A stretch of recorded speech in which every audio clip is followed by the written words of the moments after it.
Halo semuanya, teman-teman saya kasih dan juga mereka, kami dari kelompok 4 akan membahas tentang outsourcing. Pertama kita harus tahu dulu apa sih itu outsourcing. Outsourcing adalah praktik bisnis yang menyerahkan sebagian atau sebagian pekerjaan atau perusahaan kepada pihak ketiga, atau kita biasa sebut vendor atau perusahaan alidaya dengan melalui kontrak. Nah, umumnya outsourcing ini untuk fungsi non inti atau penunjang dengan tujuan memotong biaya operasional, mempercepat perekrutan, dan juga fokus kepada bisnis inti. Nah, dari pembahasan tadi, untuk penjelasan singkat yang saya bilang tadi, seringkali outsourcing ini menjadi disalahgunakan oleh para vendor yang seperti yang terjadi di GICT atau Jakarta International Container Terminal yang dilakukan oleh 8 orang vendor dengan melakukan aksi pungli, pungutan diam dengan modus kalau membayar maka bus-bus itu akan diperiksa dulu muatannya. Nah, penyebabnya apa sih? Selanjutnya akan dibahas oleh teman saya.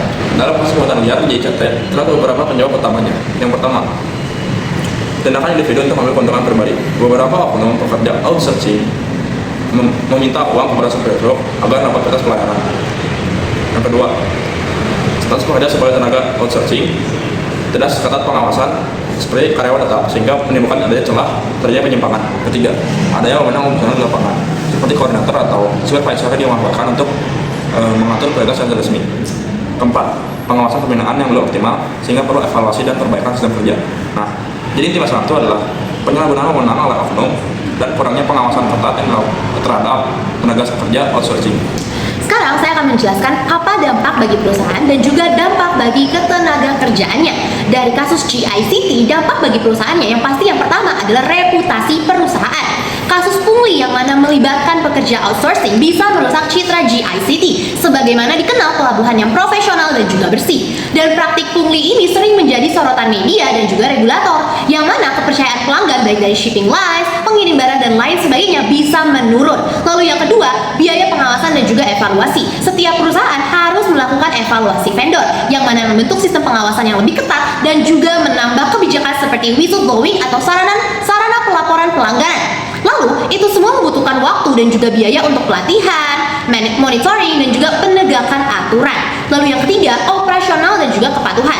Insiden seperti ini bisa membuat manajemen memperketat adanya sistem internal. Misalnya, dengan lebih sering mengevaluasi vendor, lalu memperjelas SOP atau Standard Operating Procedures, dan juga memperkuat integritas layanan agar tidak terjadi lagi yang namanya pungli. Dan ini bisa jadi efek yang positif serta jangka panjang. Namun, juga membuat operasional sementara terganggu waktu penyesuaiannya. Lalu, dampak bagi tenaga kerja outsourcing itu yang pertama, pastinya adalah kehilangan pekerjaan. Pekerja outsourcing yang terlibat dalam pungli akan 100% secara konkret dikeluarkan ataupun diganti oleh perusahaan penyedia vendor karena melanggar aturan. Dan ini jelas berdampak langsung pada pendapatan mereka. Lalu yang kedua, karyawan outsourcing itu lebih rentan karena status mereka bukan karyawan tetap. Namun dampaknya bisa lebih berat dibandingkan karyawan yang biasa. Nah, outsourcing tidak memiliki jaminan kerja ataupun jenjang karir yang kuat, sehingga kasus seperti ini bisa membuat banyak pekerja yang kehilangan penghasilan tanpa perlindungan yang kuat dari perusahaan utamanya. Dan ini menjadi kritik umum terhadap sistem outsourcing. Lalu yang ketiga, pengawasan lebih ketat di masa depan.